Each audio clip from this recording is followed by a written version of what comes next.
¿Cuántas personas en España están atrapadas por una secta? Estaríamos hablando de 400.000 personas, por lo menos, Tremendo. que están en sectas en nuestro país.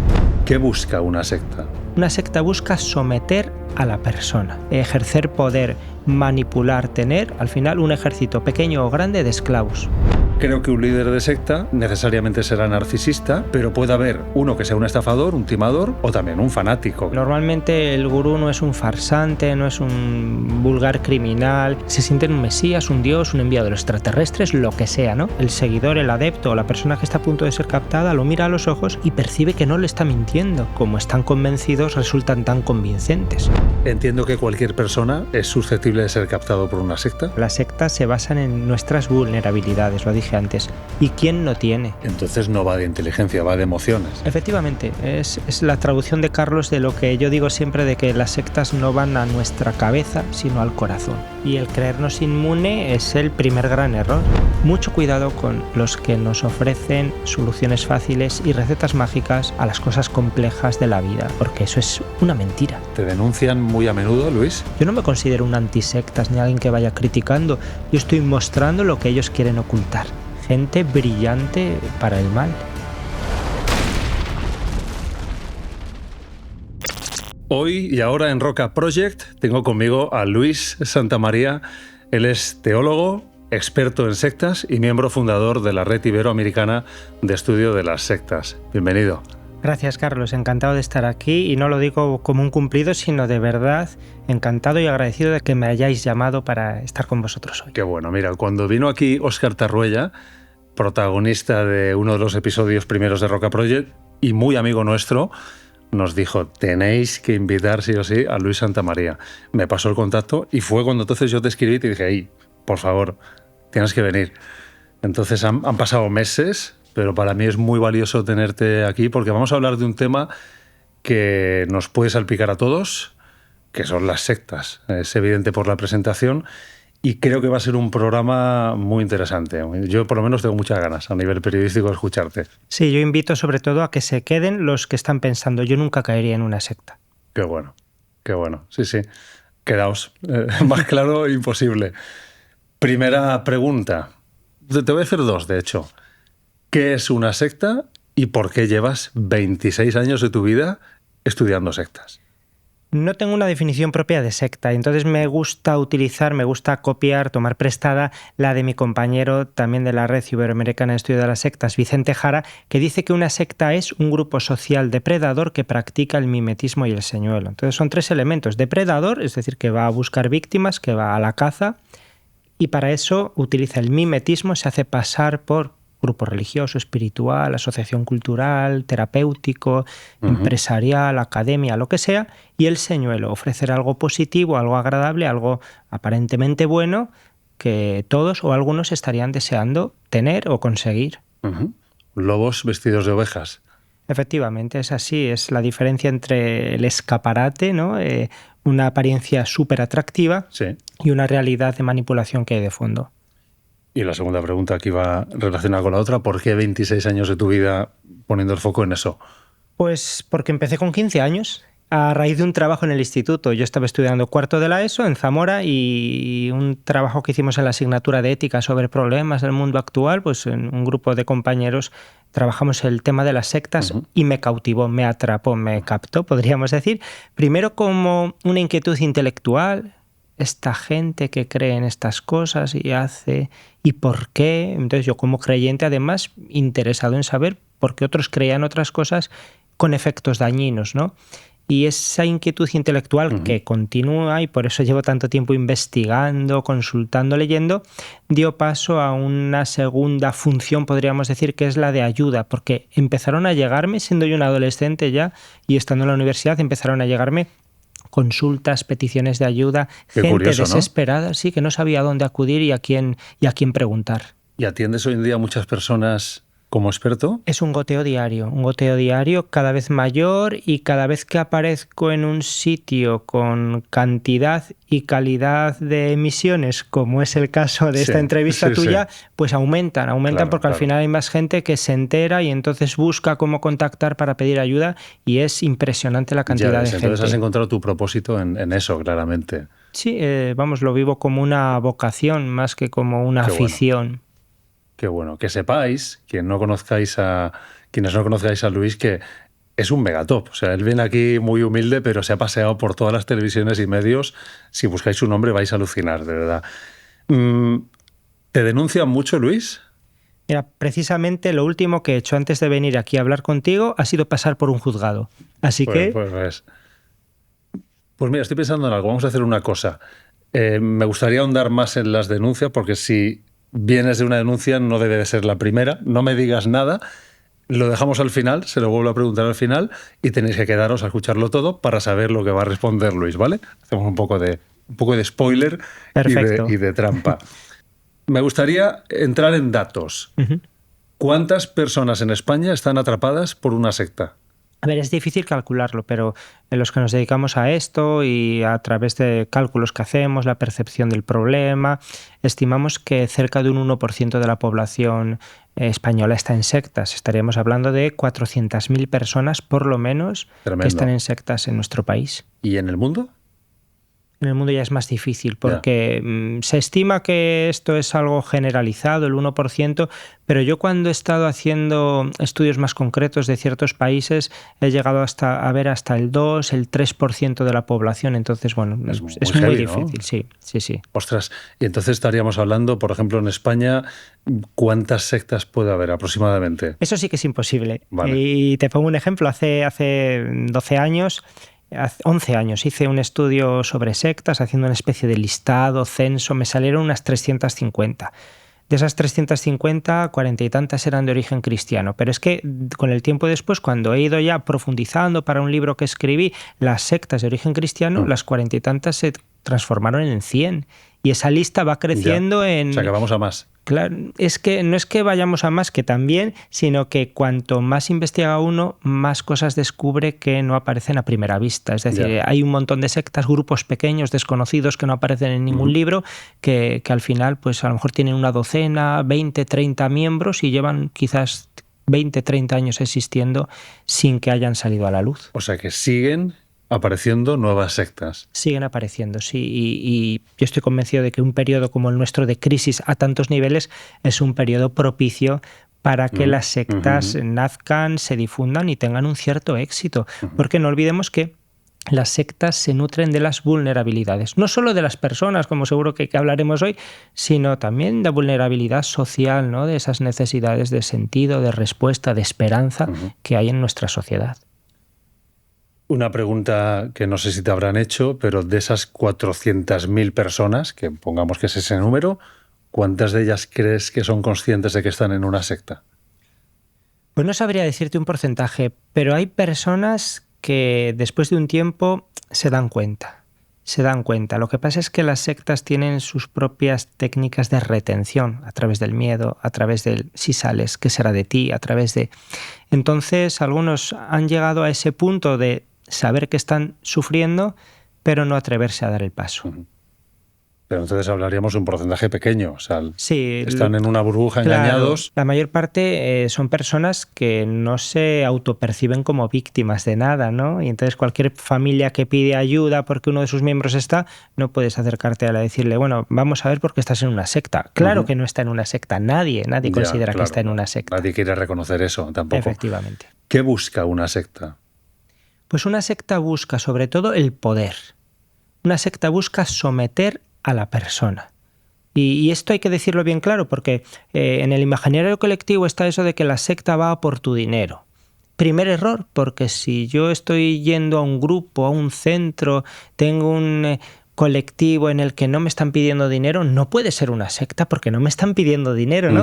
Ahí está una de las grandes trampas. No. Claro. El dinero o vendrá después o, sobre todo, será objeto de... será un instrumento utilizado por la secta para someterte, una cosa secundaria, porque lo más importante para la secta es someter a la persona, ejercer poder, manipular, tener, al final, un ejército pequeño o grande de esclavos. Pero con el objetivo de conseguir, ¿qué? Los intereses del gurú, del líder sectario. Efectivamente. Normalmente el gurú no es un farsante, no es un vulgar criminal que viene a buscar el dinero de la gente o a abusar sexualmente. No. De hecho, en la mayor parte de las grandes masacres protagonizadas por sectas, sean suicidios colectivos o no, porque también ahí habría que mirar qué es un suicidio o qué es un asesinato en masa, en la mayor parte de ellos el líder ha aparecido entre los cadáveres. Es decir, no fue Tremendo. el listo que se marchó con la maleta de los billetes después de haber dejado un reguero de cadáveres. No, ha muerto por esa causa porque estaba totalmente convencido. Entonces, eso hay que tenerlo en cuenta. Yo quería preguntarte más adelante por el líder de las sectas, pero ya que has sacado el tema, hablamos ya. Vale, yo vislumbro que puede haber un gurú que en 4 pasos más se convierta en el líder de secta, ¿no? Y por otra parte, creo que un líder de secta casi siempre necesariamente será narcisista, pero puede haber uno que sea un estafador, un timador, o también un fanático, que no tendría nada que ver. Este que dices tú, el que muere por la causa. Sí. ¿Puedes hablar un poco del perfil psicológico del líder? Yo, por mi experiencia, la mayor parte de líderes sectarios, al menos los que tienen éxito y los que consiguen juntar gente a su alrededor, son personas convencidas. Y siempre digo y hago el juego de palabras de que, como están convencidos, resultan tan convincentes. Porque el seguidor, el adepto o la persona que está a punto de ser captada lo mira a los ojos y percibe que no le está mintiendo, que es una persona auténtica dentro de su delirio, obviamente, ¿no? Entonces, si hay un pequeño porcentaje, lo hay, de estafadores, de gente sin escrúpulos, que haría cualquier cosa por engañar, pero la mayor parte de las veces nos encontramos con personas convencidas, personas se sienten un mesías, un dios, un enviado de los extraterrestres, lo que sea, ¿no? Están los rasgos narcisistas siempre hay rasgos narcisistas de la personalidad, también rasgos paranoides, ¿no? Y con ese sentido de no solo sentirse especiales, sino ser perseguidos y cualquier crítica, cualquier ofensa, verlo como un ataque y eso retroalimenta.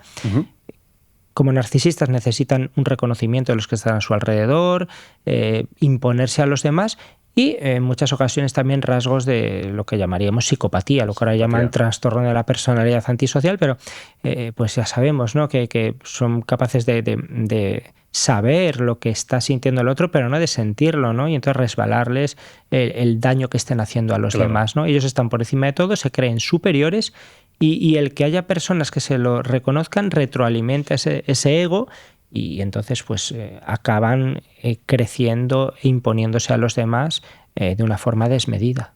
¿Algunos líderes sectarios en España que puedas mencionar o que sepas, me puedas perfilar o describir? Pues sí, ahora tendría que pensar en alguno concreto, pero mira, estoy pensando en alguien que no tiene estrictamente una secta, pero funciona como un líder sectario de manual, que es el famoso agricultor y curandero catalán Josep Pàmies. Pues este actúa como un líder sectario. Cuando lo oyes hablar, cuando ves cómo actúan ante él sus seguidores, porque tiene seguidores, o sea, son verdaderos adeptos suyos, legiones de fanáticos, ¿no? Pues actúa así. Estoy recordando también el primer líder sectario español que ha sido condenado utilizando un artículo del Código Penal que habla de cómo se puede considerar ilícita a una asociación que emplee métodos de control de la personalidad, el Lama Losel, el autodenominado Lama Losel, que durante una época de su vida iba de líder cristiano, luego de líder hindú, luego de lama budista. Tremendo tipo este, ¿eh? Sí. Y este señor, del que existen grabaciones en audio, del que existen pruebas, pues ha sido considerado como un líder sectario, ¿no? Sí. Y este es de manual y era un grupo pequeño, ¿no? Pero que durante muchos años estuvo actuando. Y bueno, las notas de prensa de Policía Nacional, Guardia Civil, Mossos d'Esquadra de estos últimos 2 o 3 años nos han ido mostrando unos líderes pues como Alberto Varela, el de la ayahuasca, o este lama, falso lama budista de Murcia, o el otro de Cáceres que tenía un arsenal con 80 armas y munición de 6 o 7 mil cartuchos, ¿no? Pues porque se había encontrado con Jesús en una experiencia cercana a la muerte. Bueno, pues nos está planteando un catálogo de líderes locales, de gente de aquí, que ha sido capaz de hacer mucho daño, y otros de los que no puedo hablar porque son casos que estoy acompañando, incluso algunos que están bajo investigación policial. Hay muchos. ¿Más hombres que mujeres? Bueno, no me atrevería a decir. La percepción primera es que sí, que hay más varones, pero luego cuando te metes en los ámbitos de la New Age, de las pseudoterapias de corte sectario, hay muchísimas mujeres también en todo esto, ¿eh? Muchísimas mujeres que se presentan como personas que han cambiado de vida porque eran empresarias, eran oficinistas y de repente pues tuvieron una crisis personal de identidad, se dedicaron a la introspección y entonces descubrieron dentro de ellas el secreto para no sé qué y ahora lo comparten con los demás. Hay un montón de gurús mujeres que se han convertido en líderes sectarias. Wow. Pero serían mayoría de hombres, entonces. No lo sé decir, porque no me he puesto a contar, pero sería un estudio muy interesante. Antes sí, antes había una mayoría masculina. Hoy en día no lo sé. Te voy a preguntar algo más de los... O sea, quiero que sigamos con el tema de los líderes, pero déjame decir algo. Primero, ¿desde dónde nos veis? Segundo, ¿habéis caído en alguna secta? ¿Sabéis algo de esto de las sectas? ¿Creéis que a lo mejor estáis en alguna secta? Y tercero, tengo aquí el libro. Luis ha traído 2 libros. Vamos a sortear uno con la comunidad de YouTube y otro con la comunidad de Spotify. Tenéis que poner un comentario. Entonces, pues, de dónde nos seguís, si estáis en la secta o lo que queráis, ¿vale? Dicho queda. Dejamos más info en la descripción. Sí, te preguntaba por el líder de la secta y lo que quería saber es si hay algún estatus socioeconómico que sea el habitual en los líderes o salen de todos los palos. Hay de todo, hay de todo. Están las típicas historias de ese niño pobre y maltratado en su familia, que después pues, fue una especie de empoderamiento y venganza contra la sociedad, fue convertirse en eso, pero los hay que vienen de sectores económicos acomodados, que han tenido todas las comodidades, que hay de todo. ¿Y hay una edad donde suelen hacer ese clic de decir, oye, yo soy... no sé, o sea, merezco ser un mesías, merezco ser el líder de un grupo de gente? O sea, ¿cómo nace un líder? ¿Cómo se gesta? Pues también hay de todo, pero en ese ámbito de lo que llamamos la New Age y el esoterismo, ahí hay mucha gente que en torno a los 40 años, ¿no? En esa década, que es de crisis para muchas personas, de replantearse la vida, pues es cuando descubren eso especial, se dan cuenta de que están llamados a una misión superior y entonces cuando ven que hay personas a su alrededor necesitadas y que tienen esa capacidad carismática, magnética de atraer a otros y pues algunos con la buena intención de yo estoy ayudando a los demás, estoy haciendo un mundo mejor y con esas ideas extrañas que pueden tener en su cabeza, muchas veces procedentes de mezclas que han hecho, de sincretismos de unas ideas y otras, de técnicas de meditación que han practicado, de libros que han leído, pues montan su propio chiringuito, pues eso, pero vamos, puede ser cualquier edad, o sea, desde adolescentes hasta personas ya jubiladas que de repente tengan ese clic, ¿no? Y digan, soy alguien especial y necesito que haya gente que me reconozca como alguien especial. ¿Conoces alguna persona que se haya convertido en un líder sectario de tu entorno? De mi entorno exactamente, en cuanto a familia y amigos, no, pero sí he tenido ocasión incluso de casos como una familia que me viene a pedir ayuda, unos padres por uno de sus hijos que parece que ha sido captado, ha dejado de relacionarse con ellos, habla diferente, piensa diferente, parece que lo ha captado una secta y cuando uno empieza a indagar y cuando he investigado, les he tenido que decir con mucho tacto a esos padres que eso que me cuentan seguramente es cierto, pero ha sido en el pasado y en el momento actual en el que ellos me han venido a pedir ayuda, su hijo o su hija ya es un líder sectario. Qué fuerte. Ya está agrupando a su alrededor gente que lo considera depositario de un saber especial, de una sabiduría, de un poder, de una magia, y que ya está haciendo eso. O sea, ha sido víctima, por supuesto, de un adoctrinamiento, pero luego pues se ha hecho autónomo del tema, ¿no? Se ha erigido en gurú y tiene seguidores, tiene adeptos. ¿Es imprescindible tener carisma para ser un líder sectario? ¿Ese magnetismo que comentabas, Ale, antes? Generalmente lo hay, pero hay casos en los que no. Hay casos en los que no. Vuelvo al ejemplo del Lama Losel que decía antes, que es una persona sin ningún atractivo personal de ningún tipo, Sí, ¿no? sí. Pero fue capaz de engatusar a gente que lo dio todo, que cedió su vida, que renunció a su salud, a su dignidad, por supuesto, que le dio todo el dinero, que bueno, que allí perdió gran parte de su vida. ¿Cuáles son los líderes sectarios que te han impresionado más, ¿no? A mí me viene, por ejemplo, es muy famoso, el Charlie Manson, la familia Manson, es tremendo, ¿no? Y llegar a conseguir que la gente se haga una cruz aquí con cortes, ir marcados como un rebaño, ¿no? ¿Cuáles son los líderes sectarios un poco de la historia que te impactan más? No sé, empezaría por lo más reciente. Hace 2 años en Kenia se han descubierto más de 400 cadáveres en un bosque. Wow. Eso apenas ha salido en las noticias, porque como es África, pues hay las sectas de África, como todo lo de África, si no es cosa que nos sirva para sacar riqueza a nosotros, no nos interesa, ¿no? Pero un pastor evangélico, supuesto pastor evangélico de allí de Kenia, que convenció a sus seguidores de que volvía Jesucristo en verano, y entonces en primavera empezaron a ayunar y rezar como dice Jesucristo en la Biblia, ¿no? Y bueno, empezaron a morir los niños, claro, empezaron a morir gente. El último que iba a ayunar era él, y bueno, está en la cárcel afortunadamente. O sea, por falta de nutrición. Claro, efectivamente, o sea, dejaban de ayunar porque como iba a volver Cristo, pues ya, ¿para qué comer, no? Ya. Y bueno, pues impresiona, ¿no?, que familias enteras sean capaces de hacer esto, cientos de personas, con esa idea de este gurú. Eso, como digo, ha sido recientemente, apenas ha salido en los medios de aquí, pero podemos pensar en muchas otras personas. Alberto Varela, el que cité antes, el hispano-argentino, el difusor del uso de la ayahuasca como algo espiritual y místico en España y en muchos otros países de Europa, de América, creó un verdadero emporio y era un hombre capaz de cualquier crisis que sufriera el grupo, sacar ventaja y sacar beneficio. Vino la pandemia, no pudieron hacer reuniones, empezó a montar empresas y diciendo que lo que antes lograban con la ayahuasca ahora lo podrían lograr con pues técnicas de meditación y con sus ejercicios. Cuando un programa de televisión famoso le hicieron un reportaje, pues él le dio la vuelta para utilizarlo como gancho de proselitismo. Es decir, gente brillante para el mal. Gente brillante para el mal, qué definición, ¿eh?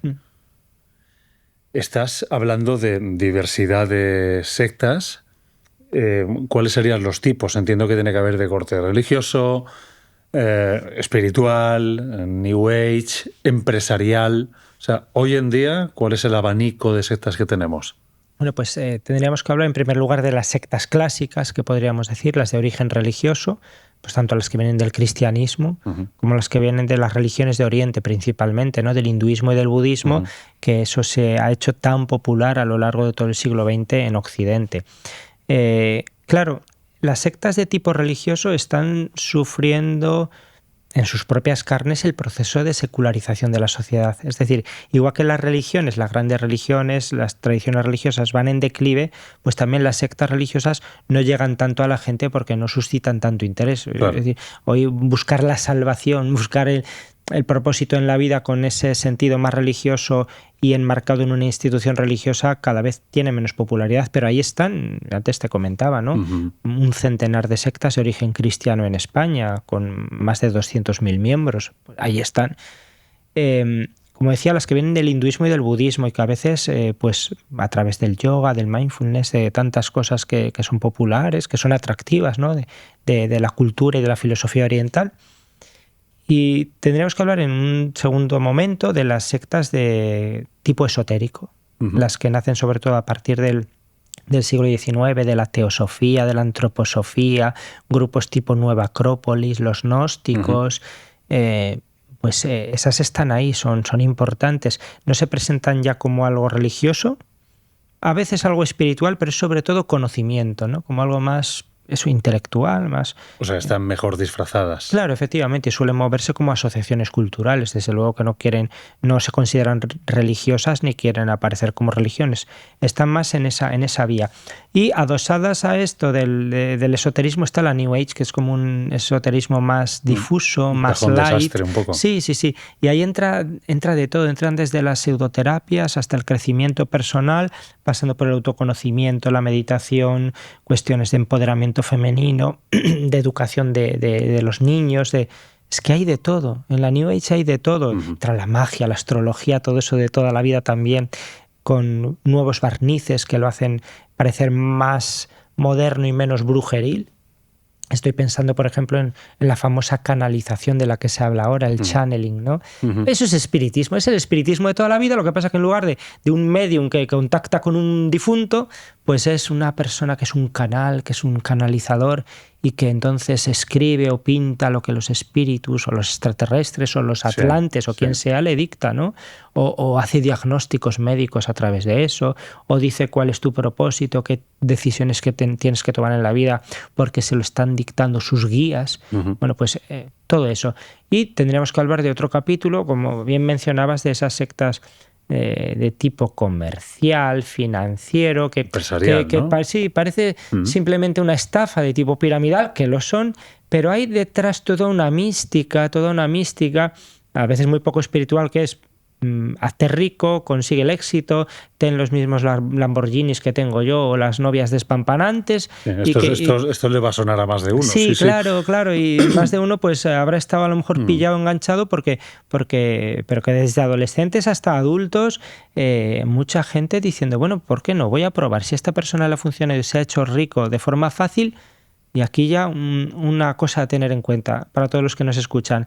Mucho cuidado con los que nos ofrecen soluciones fáciles y recetas mágicas a las cosas complejas de la vida, porque eso es una mentira. Qué bueno, qué bueno. ¿Qué piensas de Llados? Bueno, Amadeo Llados, cuando me han preguntado sobre él, y recuerdo el verano pasado un montón de periodistas, y yo les decía, bueno, yo no puedo dedicarme ahora a estudiar a este señor, pero un periodista de un periódico nacional había estado infiltrado, vamos, había pagado por el curso, había estado, y me dijo, mira, te he sacado unos textos de las cosas que dice Llados, y yo cuando lo leí dije, esto es típico de gurú sectario, además también con referencias a Dios, a Jesús y tal. Y claro, pues la apariencia es que viene alguien que ofrece y exige una vida sin alcohol, sin droga, con disciplina, madrugando, con ejercicio físico, mens sana, in corpore sano, pero luego es alguien que machaca, que anula y que se queda con el dinero de la gente. Está engañando, mimetismo y señuelo, lo que dije antes. Tú eres teólogo, por tanto eres cristiano católico, entiendo. ¿Cómo diferenciar qué no es una secta? Bueno, eso es complicado, ¿eh? Aquí si te diera la receta fácil, a lo mejor era el gurullo sectario. La clave está en la libertad. Hay otras claves, pero yo la fundamental para distinguir, tanto en el campo religioso como en cualquier otro campo, porque las sectas no solo se mueven en lo religioso, sería la libertad. La libertad. Cuando uso la definición de Vicente Jara, ¿no? Lo de la depredación a través del mimetismo y el señuelo, es porque ahí hay un engaño. En lo religioso sano, lo religioso normal, frente a lo religioso patológico, que es la secta, y otros fanatismos, fundamentalismos, etc. En lo religioso sano y genuino hay libertad. Es decir, a uno le pueden proponer la forma más extrema de vida. Pensemos en ser monja de clausura, por ejemplo, ¿no? Que uno va a renunciar a un montón de cosas, que uno empieza a ver esa forma de vida y dice, uy, tiene un montón de características que recuerdan a las sectas.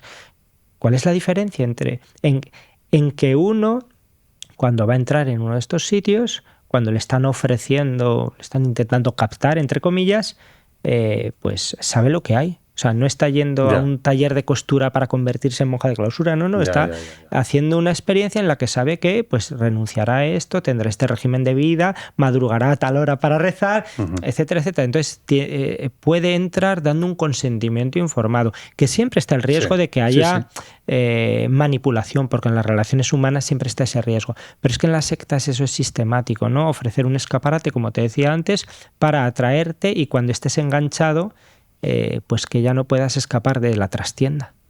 Hay un libro tuyo que quiero leer, me gustaría mucho, no lo he podido comprar aún, es A las afueras de la cruz, porque me interesa Jesús y yo creo en Jesús y por tanto en la cruz. Claro, no puedo evitar ver el cristianismo con ojo muy crítico, porque veo muchas dinámicas totalmente sectarias. Sé que es una religión, cristianismo, sea catolicismo, protestantismo, está reconocida en España como religión, pero también puedes ver dinámicas que rozan lo sectario. ¿Cuáles crees que serían esas dinámicas? Si estás de acuerdo conmigo en que las hay. Las hay y yo estoy preocupado especialmente por dos áreas. La primera, muchos grupos evangélicos por los que me preguntan a diario porque el mundo evangélico, el mundo protestante es muy amplio, muy disgregado y a veces cuesta ver qué grupos son en los que de verdad está habiendo un daño, ¿no? Porque a veces es difícil deslindar, si uno no lo conoce a fondo, lo que es la radicalidad evangélica, los que quieren ser firmes seguidores de Jesús, del radicalismo, ¿no? Como su extremo. Es difícil. Entonces, yo tengo muchos pastores evangélicos normales, como digo yo, de cabecera, a los que consulto. Oye, mírame la página web de este grupo, mírame este testimonio, desde vuestro punto de vista interno, ¿qué hay ahí? Si chirría o no, ¿no? Porque claro, y lo segundo, y que más me preocupa a mí como católico, son todas las derivas sectarias que hay dentro de la Iglesia Católica, y de vez en cuando vamos conociendo pues casos, ¿no? de congregaciones religiosas, pero bueno, puede ser hasta una parroquia, una cofradía, es decir, cualquier agrupación dentro de la Iglesia puede adquirir rasgos sectarios, depende de quién esté encima y si se cree verdaderamente por encima. Porque ese sería un rasgo, por ejemplo.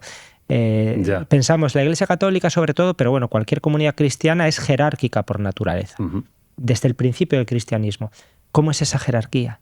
El líder, los líderes ejercen poder sobre las personas y coartan su libertad, o están al servicio de, que esa es la autoridad del estilo de Jesús, ¿no? Entonces todo lo que ejerza control sobre las personas, sea en un terreno o en otro, sería sospechoso. Efectivamente, porque una cosa es la orientación, una cosa es el proponer los principios, pero es la persona en conciencia la que tiene que seguirlos, porque si no, ¿qué fe es? Claro, ¿podrías poner, Luis, algunos ejemplos concretos de esas dinámicas sectarias en el ámbito católico o evangélico?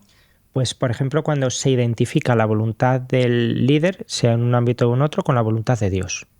Eso no es así. Dios me ha mostrado esto, ¿no? Y por tanto tiene que ser así. Efectivamente, entonces sin dejar un resquicio para que la persona pueda pensarlo, meditarlo, rezarlo delante de Dios directamente y hacer el discernimiento, ¿no? O sea, mucho cuidado con esto. Tradicionalmente en muchos ámbitos de la Iglesia se ha dicho una frase terrible que es: el que obedece no se equivoca. Bueno, ya ves. Pensemos eso en el nazismo, por ejemplo, ¿no? El que obedece no se equivoca. Bien, entonces... Anula tu pensamiento crítico. Efectivamente, ¿no? Entonces eso, todo lo que vaya contra la libertad. Entonces eso en cuanto al poder. Hay otros elementos, por ejemplo, en la Iglesia Católica, que tiene una constitución jerárquica y hay un control, ¿no? Un control sano y bueno, que es el de los obispos en sus diócesis y el Papa a nivel universal. Cuando hay grupos que ocultan a la autoridad ciertas normas o ciertos escritos internos, ¿no? Que no se enteren porque no lo aprobarían, porque no nos entenderían. Junto a esto está el sentirse una élite, el sentirse especiales. Somos una iglesia dentro de la iglesia, somos los únicos verdaderos cristianos. O cómo se trata a la gente que ha salido o a la que se ha expulsado. Interesante. Es decir, el que ha salido es alguien que ya está en el infierno. Ya ni lo saludamos si nos lo encontramos por la calle. Las etiquetas, ¿no? Claro, sí. Entonces, luego, ¿cuál es la opinión? ¿No? Está todo muy, muy interrelacionado. ¿Cuál es la opinión de ese grupo con respecto al resto de grupos? ¿No? Como somos conservadores, los progresistas son el demonio, o viceversa. O el mundo. ¿El mundo todo es malo? O sea, esos grupos cristianos, ya sean evangélicos, católicos, ortodoxos, que ven todo demoníaco, ¿qué actitud es esa, no? Claro. Eso es muy de secta, de nosotros buenos, el resto malo. Bueno, pues hay una serie de cosas. ¿Cómo es la praxis con los menores de edad? Y cuando tienes una actividad con menores dedicada a captar en un sentido sano, ¿estás siendo transparente? Vienes a este campamento o a esta actividad que lo organiza tal grupo, tal parroquia. Y si a tus padres no les gusta que vengas, pues no le digas. Diles que vas a estudiar con unos amigos o hacer los deberes por la tarde, pero lo que estamos haciendo es rezar, ¿no? Bueno, esas prácticas ya huelen a secta. Claro. En el contexto del cristianismo hay algo que se señala continuamente, sea de donde sea, que es el pecado. El concepto del pecado y definir lo que es pecado y lo que no lo es. En la medida en que uno define lo que es pecado y lo que no lo es, estás poniendo líneas rojas bajo tu entendimiento teológico. Eso también es una oportunidad para caer en dinámicas sectarias. Efectivamente, eso y el concepto de pecado y de perdón todo lo que tiene que ver con la guía espiritual, en forma de dirección espiritual, cualquier tipo, ¿no?, de pastoreo de una persona que se erige en autoridad y que es reconocida como autoridad, como representante de Dios por otra. El sacramento de la confesión, por ejemplo, que tenemos los católicos. Todo eso tiene una potencialidad grande de riesgo si es utilizado por una persona sin escrúpulos, por una persona que ocupa el lugar de Dios en la vida de ese otro. Entonces, tienes una persona que se está abriendo, contándote cosas efectivamente, íntimas. como puede pasar con un psicólogo en la consulta, ¿no? Es decir, hay una posición de autoridad que si se hace por parte de sujetos sin ética, pues puede ser terrible, ¿no? La cantidad de abusos que puede haber. Y no estoy hablando solo de los sexuales, sino de los primeros que vienen, que son los abusos de poder y de conciencia sobre el individuo, ¿no? Entonces, eso está ahí, es un riesgo que hay que tener siempre en cuenta. Cuando te mueves en contextos religiosos, ¿estás irremediablemente ojo avizor de dinámicas sectarias? Sí, y además, y yo creo que es bueno no estar siempre sospechando y como un inquisidor, pero sí con ese sano sentido crítico, ¿no? Además, como creyente, yo quiero que no me asocien con esas cosas y con esas prácticas, claro, ¿no? Claro. Yo estoy convencido que la fe, la religión es lo mejor para el ser humano porque humaniza, porque libera, porque te hace llegar a lo mejor de ti. Entonces, y sin embargo está siendo utilizado y tergiversado y manipulado por algunos para acabar con la libertad de otros, ¿no?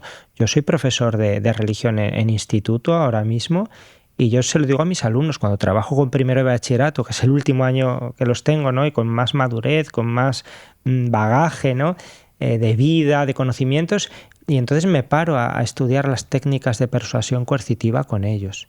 Y ponemos ejemplos y vemos algún documental y les hago trabajar con testimonios o entrevistas que aparezcan en internet de gente que ha estado en sectas, y cuando lo vemos ya sistemáticamente les digo, esto sirve como un test de salud grupal para cualquier grupo al que pertenezcáis, sea un grupo de una parroquia católica, una iglesia evangélica, una asociación de folclore, el grupo de teatro al que vas, la asociación de esto, o donde vas a dibujar manga, ¿no? Es decir, o el club deportivo.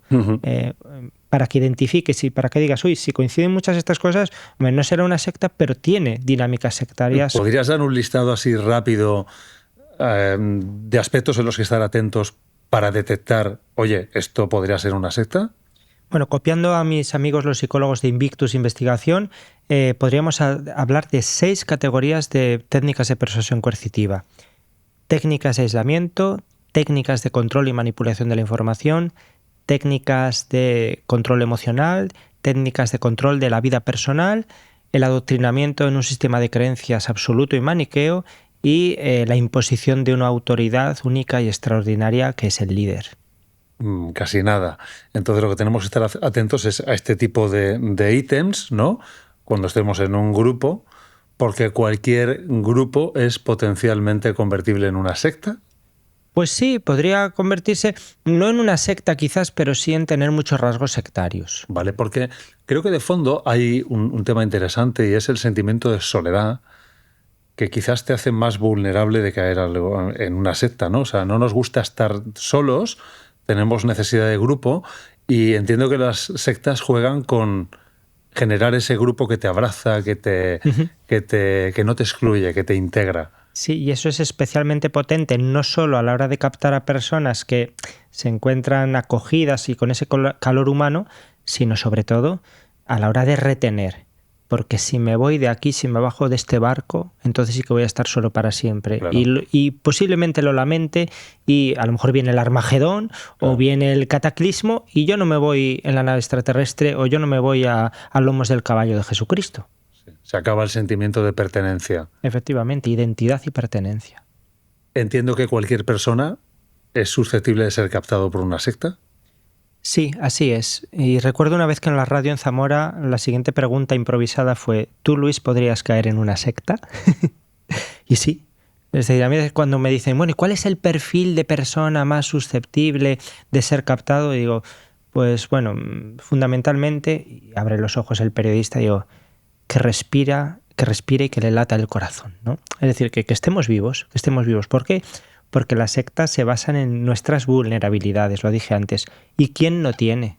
Vulnerabilidad es herida, eso significa en latín, ¿no? herida. ¿Quién no tiene heridas, necesidades? Y no pensemos solo en el sentido de carencia, ¿no? Bueno, pues una baja autoestima, problemas en las relaciones sociales, necesidad de no sé qué. Sí, eso que podríamos llamar negativo está muchas veces. Pero ¿y también las otras cualidades que consideramos positivas? El que yo sea alguien generoso, altruista, que esté dispuesto a compartir mi tiempo con los demás sin nada a cambio. El querer hacer un mundo mejor. De todo eso se aprovechan las sectas, del idealismo. Con nosotros podrás hacerlo. Haremos un mundo nuevo. Somos el germen de una realidad y entonces tú vas ahí porque voy a dar lo mejor de mí mismo. Entonces, si estás dispuesto a darlo todo, es más fácil que te lo puedan quitar, ¿no? Bueno, pues unas cosas u otras. Es decir, yo entre la gente que he conocido, sigo conociendo en todos estos años, me he encontrado gente con estudios y sin estudios, gente con más madurez y con menos. No pensemos que esto es como me dicen a veces mis alumnos, ¿no? Es que esta persona que hemos visto en el reportaje que nos has puesto, Luis, es que es tonto. Mira que caer en esto. No es tonto, es igual que tú. Además tiene la misma edad. Les pongo algún caso siempre de adolescentes como ellos. Digo, tienen la misma edad que tú y a ti a lo mejor te captarían por tu interés en el deporte. Podría venir un entrenador y decirte que perteneces a un grupo especial y tener con vosotros unas sesiones aparte y ahí podría engancharte. Entonces no va de inteligencia, va de emociones. Efectivamente, es la traducción de Carlos de lo que yo digo siempre de que las sectas no van a nuestra cabeza, sino al corazón. Qué bueno. Y con el corazón me refiero a ese sentido simbólico, no el órgano que bombea la sangre, sino a la sede de nuestras emociones, de nuestros sentimientos, de la necesidad de sentirnos queridos, de sentirnos reconocidos, de pertenecer. Y el corazón también es la sede de la espiritualidad, del sentido de la vida, de lo que orienta mi vida, ¿no? De cuál es mi brújula. Pues las sectas, yo siempre digo, no van a la cabeza sino al corazón.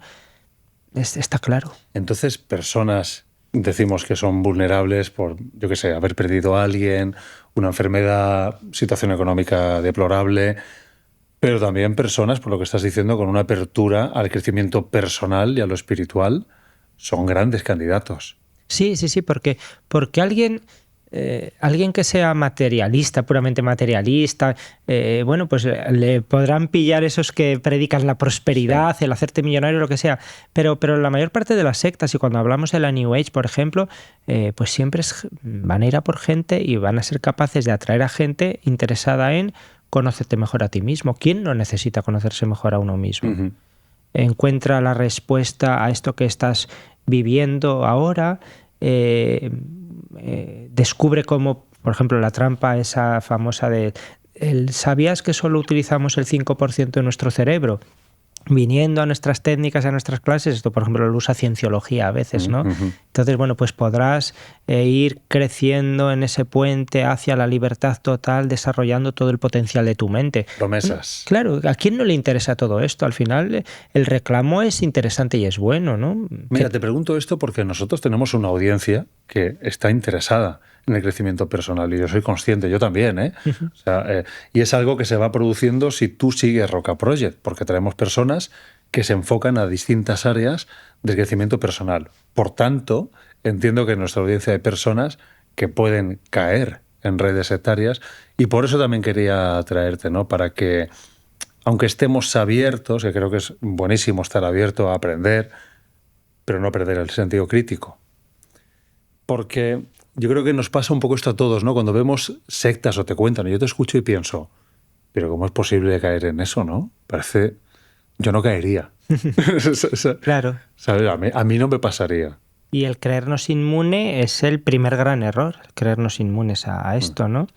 Y claro, en ese campo, lo que has planteado, ¿no? El crecimiento personal, de la espiritualidad, de buscar el sentido de la vida, que es algo necesario, ¿no?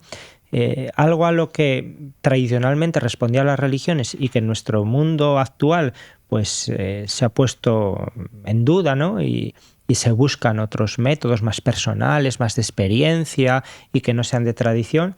Pero claro, corremos grandes peligros ahí porque lo que es atractivo tenemos que profundizar y yo trabajo con mis alumnos, por ejemplo, a veces les pongo un texto de Paulo Coelho, o un cuento de Jorge Bucay. Oh, qué peligro hay en esto. Y empezamos a arañar. Y empezamos a decir, vamos a ser críticos con esto. Y pasamos de ahí al pensamiento positivo. Al si quieres, puedes. Es algo tremendamente dañino en el fondo. Te está diciendo que tú tienes un poder, ahí están libros como El poder de la hora, que dentro de ti está el secreto, que... Y fíjate, entonces con ese pasamos del pensamiento positivo al pensamiento mágico, porque al final esto es magia, y al final dice, bueno, aunque sea erróneo, aunque Luis considere que esto es falso, porque al final es decir, tú eres Dios, y eso para algunas personas a lo mejor les hace ilusión, pero esto puede tener consecuencias terribles, el que alguien se sienta Dios. Sí, sí. Y la nueva era, al final, ese es el spoiler de la nueva era, tú eres Dios. Pues luego al final parece que tú eres la persona más libre, porque, pues como eres Dios, pero al final tienes que buscar a alguien que te explique, que sea tu gurú, que te acompañe, que te dé ejemplo, alguien ya iluminado que acompañe tu proceso de iluminación o despertar, ¿no? En ese sentido budista. Y ahí aparecen los procesos de dependencia, de liderazgos sectarios, con algo que era aparentemente tan libre, tan abierto, tú no perteneces a nada y acabas siendo esclavo de alguien. Un ejemplo muy concreto, un curso de milagros. Seguro que nos está escuchando gente que tiene un curso de milagros en la estantería, que no vuelva a abrirlo, por favor. Es un libro tan retorcido, tan complejo, que vas a necesitar que alguien te lo explique. Es un grupo que te aboca a una secta, que te aboca a buscar un líder.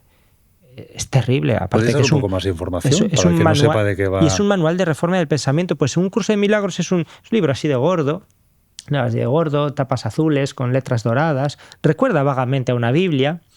Y lo escribió una señora en Estados Unidos allá por los años 50, si no recuerdo mal, que dijo que lo escribió por escritura automática. Es decir, que alguien se lo dictó, ¿no? Iba la mano sola, ¿no? Sí.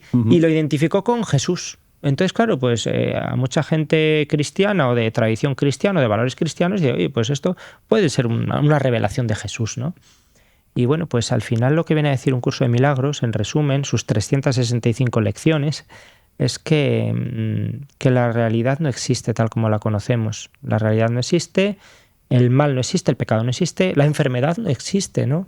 Entonces es cambiar la forma de pensar y dejar al sujeto pues al albur, lo que digo, de cualquier líder, cualquier maestro que diga entender un curso de milagros y ayudarte a cambiar tu vida y a lograr milagros en ella, ¿no? Qué interesante. Luis, ¿cuántos bestsellers que están en nuestras estanterías, en las de mucha gente, esconden detrás un líder sectario o una secta? O sea, has dicho El poder de la hora, el curso de milagros. ¿Me dirías algunos más? Te diría el libro Durantia, que no está tan popularizado, pero bueno, es esa revelación de más de 3.000 páginas supuestamente venida de los extraterrestres. Hay una secta detrás. Osho, que se vende por miles, por millones. Osho es el nombre comercial que cogió en sus últimos años el líder sectario Bhagwan Rajneesh, que se ha hecho esa serie famosísima de Netflix, Wild Wild Country. Pues es terrible lo de Osho, ¿no? Un líder sectario. Y ahora uno que está dando vueltas por el mundo es Prem Rawat. Prem Rawat era el gurú Maharaji. Bueno, pues ahora se quitó la túnica de gurú de Swami hindú y ahora va con traje y corbata como un gran maestro del crecimiento personal, ¿no? Pues, y cada vez que viene a España, además yo creo que suele venir por Barcelona, otras veces por Madrid, pues da sus conferencias, atrae a mucha gente y bueno, tiene sus seguidores. Otro que también viene mucho por España es un famoso supuesto contactado ovni peruano, Sixto Paz. Sixto Paz desarticuló su secta, la Misión Rama, oficialmente en los años 80, yo creo. O sea, su secta oficialmente no existe desde entonces, pero tiene sus seguidores por todo el mundo, a los que visita, a los que les trae el último objeto que le han dado los extraterrestres, su último libro, su vídeo, y sigue siendo el mismo gurú de siempre, que se ha transformado en algo más New Age, en algo más amplio, más también en el ámbito del crecimiento personal, del autoconocimiento, pero bueno, es el mismo líder de siempre y sus libros por ahí están también. En mi anterior etapa periodística en la tele, estuve a punto de grabar con Misión Rama. Ujú. Y lo que querían hacer era subir a un monte de Murcia a invocar la aparición de una nave espacial. Me quedé con las ganas. No, no llegué a ir porque al final se torció, necesitaban autorización de uno de los líderes. Claro, una cámara grabando ciertas cosas que no sé si hubieran ocurrido o no. No estuve, no lo puedo juzgar, pero sí notabas que había un lavado de cerebro muy, muy, muy, muy gordo, ¿no? Y choca mucho, e incluso da pena también cuando Sí, lo ves sí, desde sí. fuera, da mucha pena. Y además ahí se ve muy bien la diferencia entre cómo se piensa dentro y cómo se piensa fuera de la secta. Es decir, el problema es que hubiera una cámara, porque si no hay cámara, se hace, se va al monte, se invoca, y si no aparece la nave, que es lo que va a pasar, hay formas de explicar, reinterpretar y que un aparente fracaso o que un aparente hecho que lleva a la contraria a la enseñanza del líder, pues se utiliza para decir, no, no, esto confirma lo que os estamos diciendo. Es más, la culpa de que no haya llegado la nave es tuya. Y entonces ahí empieza ese machaque psicológico porque o no habéis rezado lo suficiente o no habéis convencido a tanta gente. Sí. Es decir, son Eso capaces de sería eso. gaslighting. Sí, sí, sí. Vale, ¿por qué no entramos en tácticas coercitivas? Al final lo que te hacen es coaccionarte, romperte, desestructurarte para acabar lavándote el cerebro y que seas una persona alienada a la causa, a la secta, al Sí, sí, sí, líder, ¿no? sí. Porque el gaslighting sería esto, ¿no? Darle la vuelta a lo que estás creyendo para que al final tu capacidad de raciocinio o deducción sea una equivocación, ¿no? Efectivamente, te he puesto ese ejemplo de que eso, va a venir la nave extraterrestre o va a venir la segunda venida de Cristo y no ha sucedido, pero esto conocemos casos desde siempre, ¿no? El aislamiento social, familiar, es clave. Te escuchaba y pensaba, claro, esta taza es negra, ¿no? Yo sé que es negra. Si en algún momento yo estoy cerca del equipo y tuyo, y alguien me ha convencido de que es blanca, yo te digo, la taza es blanca. Tú y ellos dos me pueden decir, no, la taza es negra. Pero si el líder me aísla y me vende que la taza es blanca, blanca, blanca, blanca, blanca, y yo pierdo esas referencias externas, al final será más fácil que acabe creyendo que la taza es blanca. Luego, el aislamiento funciona porque solo escuchas al que quieren que escuches y dejas de oír otras voces. Sería un poco esa la dinámica. Efectivamente, se trata de eso. Algunos todavía piensan que lo que pasa en las sectas tiene una explicación, eso, pues sobrenatural, oculta, mágica, hipnosis, uso de drogas, a veces hay drogas, ¿no? No, es que son procedimientos clásicos estudiados por la psicología social, de influencia, de esa situación de aislamiento que, como decía antes, no tiene por qué ser aislamiento físico. Basta con que tú al final te remitas siempre a esas mismas referencias, ¿no? Y esto está pasando no solo con personas que acuden a ese grupo o están con ese líder todas las semanas o todos los días. Cada vez lo vemos más en personas que no acuden a ningún sitio. Lo vimos durante la pandemia, por ejemplo, y el confinamiento, ¿no? Y que son controladas y manipuladas a distancia a través de Internet, a través de las redes sociales, a través de WhatsApp, de Telegram, y además uno mismo casi puede entrar en esa dinámica porque por los algoritmos de las redes sociales o si ves un vídeo luego te aparecen los mismos y al final están retroalimentando esa misma idea y ahí están muchas de las teorías de la conspiración o de cuestiones de este estilo que tienen al final unos efectos de secta totalmente en sus seguidores, ¿no? Porque al final, eso, pues aunque todos digan que esto es negro, yo al final estoy convencido de que es blanco, ¿no? Porque alguien me ha insertado esa idea y no intelectualmente, sino emocionalmente. Ese es el gancho. Esto es muy tremendo cuando producen separaciones familiares. O sea, parece que una relación paterno-filial tendría que ser inquebrantable, pero consiguen romperla. Consiguen hacerlo. Hace poco escuchaba yo el testimonio de una víctima de una secta en España, una secta que funcionaba, era una escuela de terapia Gestalt, también hablo de esa terapia en el libro, y entonces comentaba esta víctima, un señor catedrático de instituto, que una de las represalias que tomaban contra ellos cuando se salían un poquito o eran algo críticos, ¿no? era pues el líder decirle a los hijos que se abstuvieran de relacionarse con sus padres, que dejaran de verlos, que no les dejaran entrar en su habitación, que no fueran en el mismo coche con ellos. Es decir, todo esto, no son capaces de romper matrimonios, por supuesto. Los líderes sectarios son especialistas en romper matrimonios y recomponer y casar a cada uno con quien quieren, y porque eso es controlar la vida afectiva y sexual de una persona, es controlar su núcleo más interno, ¿no? Y eso, y todo el que no pertenezca al grupo hay que dejarlo fuera, puede contagiarnos el mal, puede ser una fuente potencial de problemas, como dicen en cienciología, no sé, tienen todos esos mecanismos para romper a la familia, o la familia entera está dentro, o ya está, o hay que romper con ella, porque la secta asume el papel de familia, y el líder sectario es el padre o la madre, y como es el padre o la madre, pues es el que, oye, pues me está haciendo daño, pero bueno, quien bien me quiere me hará llorar, ¿no? Ya ves. Se juega con todo eso. Sí, incluso estoy pensando en la distinción que hacen algunos grupos de corte cristiano de el mundo, ¿no? Lo secular, y el concepto de iglesia. Como, bueno, tú no te puedes ir al mundo porque te vas a ensuciar, ¿no? Tú eres un alma blanca, y si te metes en... Yo he llegado a oír, en algunos contextos, si te metes en una carbonería, aunque vayas blanco, vas a salir manchado de carbón. Esa frase es muy peligrosa. Sí, pero es que está ahí la concepción que haya, ¿no? A mí me gusta utilizar la imagen bíblica del arca de Noé, ¿no? El arca es todos los demás van a perecer y solo nosotros nos salvaremos. ¿Cuándo está esa idea? Malo.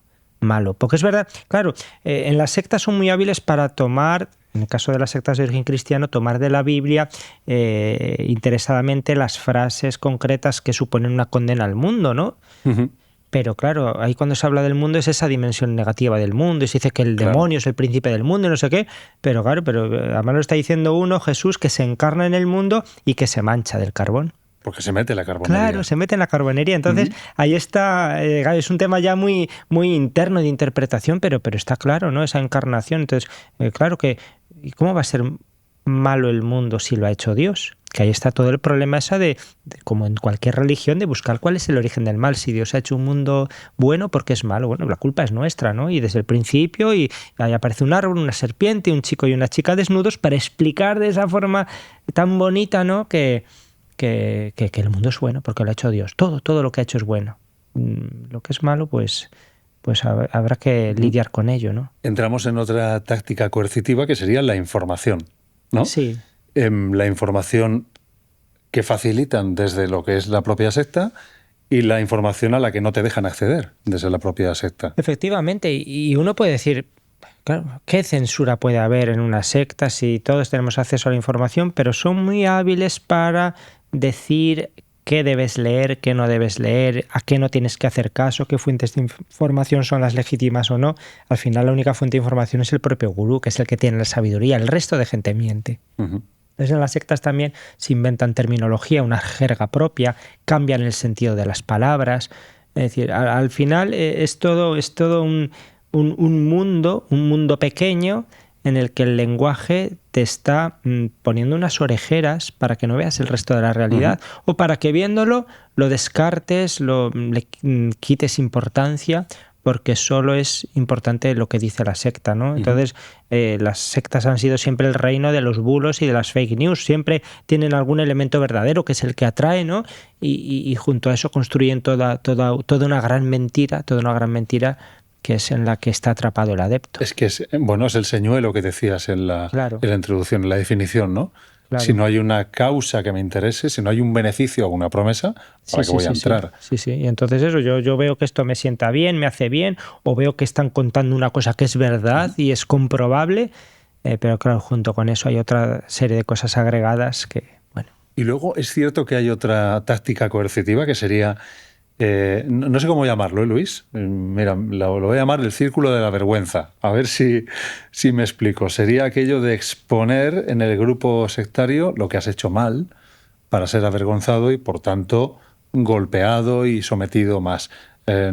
¿Cuál sería el nombre correcto para esto? Sí, bueno, la confesión pública de las propias faltas, sí, o lo que sea, sí, es habitual en muchos grupos, ¿no? A veces en público, a veces directamente con el gurú, pero el tema es que eso se ha utilizado contra, claro, es decir, porque tú te desnudas emocionalmente, porque estás haciendo un ejercicio de transparencia brutal, de abrir tu intimidad, y eso lo utilizan para conocer tu vida hasta el fondo, para conocer tus debilidades, tus errores, y utilizar eso para el chantaje, lisa y llanamente, ¿no? Un ejemplo podría ser, desde esta comunidad creemos que esto no se tiene que hacer, fulanito lo ha hecho y por tanto en asamblea o en comunidad exponemos que fulanito lo ha hecho para que sienta la vergüenza y el resto de la comunidad, por ejemplo, deje de hablarle por un tiempo. Sí, efectivamente, porque ahí está ese jugar, porque cuando llegas a la secta todo es bueno, todo es positivo, todo son abrazos y amor, pero luego ya llega ese segundo momento de mayor compromiso y de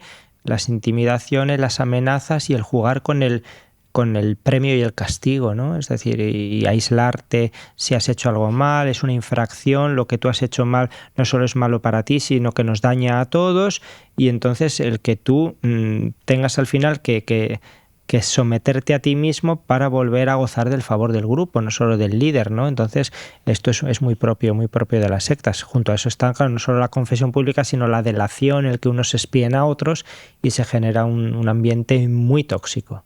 De juicio interno entre sí, efectivamente. Y luego también por esa competencia que hay siempre, que es muy humana, pero que a veces es muy alentada por los líderes, de alentar esa competencia para ver quién escala puestos y está más cerca de él, ¿no? O sea, quién es más sectario que el propio líder, quién es terrible. Oye, y volviendo al líder, ya que lo mencionas, a veces se atribuyen capacidades milagrosas o mágicas. Eso es un elemento de justificación sí, de su... Sí. Luego, claro, según el tipo de secta que sea, pues serán unos poderes más mágicos o una sabiduría, o algunos pues serán personas que tienen el récord Guinness de escribir libros, de batir récords deportivos o de haber compuesto sinfonías, ¿no? O sea, hay de todo. O sea, llega hasta el ridículo. La cantidad de cosas que atribuyen a los líderes, ¿no? Porque son seres especiales, están por encima de todo, y eso es lo que los legitima después para hacer cualquier cosa, ¿no? Como es el que más sabe, el que más puede, el que más me quiere, pues ya está. Y el acceso que llegas a darles a veces a tu propia intimidad corporal. Hace poco vi un vídeo en TikTok, me salió, ¿no? Y donde veía, no puedo decir el nombre porque es que no lo recuerdo, pero era un tipo así de aspecto un poco atractivo, vestido de blanco, unas cadenas que le colgaban, y había personas tumbadas en el suelo gritando, ¿vale? Creo que llevaban, creo recordar, una especie de toalla tapándoles el rostro, les graban, por cierto, para usarlo en redes, y lo llaman algo así como renacer. Entonces el tipo les va apoyando la mano como en el abdomen, en el estómago, o por el pecho. A veces incluso yo pienso, estás tocando zonas que no deberías tocar, que son privadas de una mujer o de un hombre, me da igual. Y gritan y les hace como renacer y superar sus traumas. Y me da pena porque, primero, me genera mucho rechazo y, segundo, veo personas súper vulnerables que, a mi juicio, que vuelvo a decir, no tengo toda la información, están cayendo en la trampa de alguien que tiene una pinta de gurú que no veas. Y esto me hace pensar en cuando las personas llegan a perder su intimidad, incluso a veces con el permiso de las parejas, porque es que el gurú tiene derecho a tocarte, el líder puede acostarse contigo. Esto es muy tremendo. Sí, y es algo por desgracia que sucede. Pensemos que a veces se aprovecharán de decir: la moral tradicional judeocristiana ha demonizado el cuerpo, sí, y el sexo y demás. Entonces aprovechamos eso para decir, vamos a pasar al otro extremo, ¿no? Nuestro cuerpo es expresión de... Ábrete, no tengas esos miedos, supera tus traumas, desbloquea cosas, acaba con tus patrones, no sé qué, tus creencias limitantes, todos esos reclamos, ¿no? Que son hoy tan populares. Y claro, pues ahí está eso. Estoy pensando ahora mismo, me ha venido a la mente Gregorian Vivolaru, un rumano, maestro de yoga, que ya ha estado detenido varias veces, buscado por la Interpol, pero después se va o no lo condenan o no lo juzgan. Es una cosa muy rara, tiene unos lobbies detrás de presión, pero bueno, está documentado que este señor hacían cola para acostarse con él las chicas de la secta. Ya las ves. Chicas, hablamos también de 15 y 16 años, ¿no? Que se sentían unas afortunadas de poder acceder al gurú, porque él, en ese concepto pervertido por él del tantrismo, pues las haría evolucionar espiritualmente un montón. Y además él, una vez que hubiera tenido sexo con 1000 vírgenes, pues también llegaría a ser el sumum, ¿no? Bueno, este señor hacían cola a estas chicas, pero hacían cola políticos, magistrados y gente relevante para consultarle como guía espiritual, ¿no? Bueno, pues por desgracia es algo que está ahí. Pero ¿qué pasa en el cerebro? ¿Cómo es posible? O sea, ¿no hay nadie ahí dentro que cuando esto ocurre dice esto no es normal o es que les da vergüenza o miedo decirlo? Pues hay de todo. David Koresh, el líder de los davidianos, que en el año 93, pues aquel asedio famoso del rancho en Texas, sí. con más de 70 muertos, pues una de las cosas que empezó ya a chirriarles a algunos, pero solo a algunos, y que les hizo salir de la comunidad, de la secta, fue que él en un momento dado dijo que Dios le había revelado que había que abolir el matrimonio dentro del grupo, todos los matrimonios, y que él, como Cordero de Dios, pues era el único que podía aparear a las hembras, ¿no? Siendo vulgares. El semental, ¿no? Del grupo. Sí. Y entonces con adultas casadas, con sus hijas menores, con cualquiera, ¿no? Y se dejaron. Sí, se dejaron. Y claro, cuando un padre o una madre es capaz de ceder a su hijo o a su hija, ¿no? Porque, bueno, con su propio cuerpo, pero a su propio hijo o hija para que sea presa de las perversiones del gurú, es que no lo ve como tal, ¿no? Está viendo pues una oportunidad, un regalo, un decir, o sea, hasta ahí llega la manipulación. Es como una escalera, ¿no? Vas subiendo escalones. Va bajando. Va bajando. Interesante, bien, vas sí. bajando hasta que te metes en las plantas subterráneas donde ya es todo oscuro, negro y te pierdes. En la parte económica, ¿cómo ocurre? Pues la parte económica también al principio puede ser todo gratis. Yo siempre les digo a mis alumnos, cuidado cuando veáis reclamos de cosas así que dice gratis. Bueno, pues puede ser gratis porque está subvencionado, porque alguien es muy generoso y comparte esto y lo regala, pero muchas veces es el señuelo, ¿no? Entonces, bueno, al principio puede ser una pequeña cuota, aún necesitamos pagar el alquiler del local en el que nos encontramos y además hay transparencia en las cuentas. Lo siguiente ya es un control de la economía del adepto, que aunque el grupo no se quede con el dinero, pero ya le va diciendo de forma directa o indirecta, muy sutilmente, cómo tiene que administrarse, ¿no? Qué tiene que hacer con sus bienes, cómo va a seguir gastando en caprichos cuando hay un ideal para el que... porque al final de lo que se trata es de quedarse con el dinero de la persona, no porque se busque el dinero en sí muchas veces, sino que el dinero es un medio para crecer, para llegar a más gente, para cumplir esos delirios y ese mesianismo del gurú, ¿no? Este lama de Murcia que detuvieron el año pasado y que se ha estado investigando y juzgando últimamente. ¿Qué has dicho antes? Sí, este hombre pues les hacía comprar unas casas, unas cuevas que habían hecho allí artificiales, y cuando se marchaban del grupo no se llevaban la propiedad y entonces se le vendía a otra persona, ¿no? Entonces, bueno, pues y ellos tan felices, ¿no? Y otras veces a lo mejor no hay dinero directamente y hay mucha gente que dice, bueno, yo como no tengo dinero tampoco van a venir a por mí, ¿no? Bueno, pero hay otras formas de pagarlo, ¿no? Que es con tu trabajo voluntario. Si vas a trabajar gratis para el grupo, pues es otra forma de financiar. O sea, llegan a crear auténticas empresas de explotación de los miembros. Sí, desde luego. Y algunas sectas, si se ha podido hacer algo o se puede hacer algo en un futuro cercano, será a través de esos delitos fiscales o laborales, porque tienen como voluntarios a gente que no es voluntaria, claro, que ellos van a decir delante de un juez que sí, pero es una explotación laboral vergonzosa. ¿En España las sectas están diferenciadas de las religiones? O sea, ¿hay una definición legal en España ante la justicia que diga esto es una secta y esto no? No existe la secta como término jurídico. Entonces, cuando hablamos de sectas, yo, por ejemplo, en mi libro de A las afueras de la cruz, que analizo 99 grupos, y ahí explico muy bien, hay unos que están legalizados como religiones, es decir, que están inscritos en el registro de entidades religiosas del Ministerio de Presidencia. Vale, ¿cuáles serían? Pues, por ejemplo, los testigos de Jehová. ¿Están inscritos como religión? Están inscritos como religión desde el año 70. Desde el año 70, los mormones, hay una serie de grupos, el Palmar de Troya, por ejemplo, famosísimo, ¿no? O sea, grupos más grandes, grupos más pequeños, que están legalizados porque cumplen los requisitos legales que hacen falta. Otros se legalizan como asociaciones, simplemente el Ministerio de Interior, lo que entendemos como una asociación cultural y ya está. Y otros muchos no están inscritos en ningún sitio. ¿Por qué? Porque no quieren o porque no pueden, o porque les da igual, ¿no? Más pequeños o quieren pasar más desapercibidos o que ninguna administración sepa su dirección, su domicilio social o su... Bueno, pues ya está. Entonces, claro, no existe la categoría secta como algo legal. Habría que ver si se puede tipificar, como han dicho algunos, la persuasión coercitiva, esos procesos de manipulación como delito, que a día de hoy no lo son. Entonces yo siempre digo que aquí a nivel legal da igual hablar de secta que no. O sea, cuando me intentan denunciar o me denuncian por hablar de secta, bueno, pero es que no estoy afirmando algo, no estoy diciendo organización criminal, ¿no? Habrá que ver qué prácticas incurren en ilícitos penales. Nos hemos ido a la pregunta del principio, que hemos dejado sin responder, que te habían denunciado. ¿Te denuncian muy a menudo, Luis?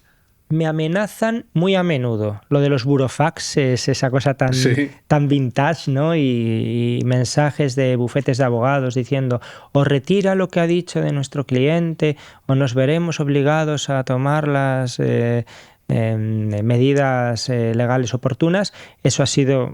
O sea, quizás llevo 20 años, ¿no?, recibiendo mensajes de ese tipo. Sin embargo, tú en el ejercicio de tu libertad no tienes ningún problema en venir aquí, dar nombres y señalar a este y al otro.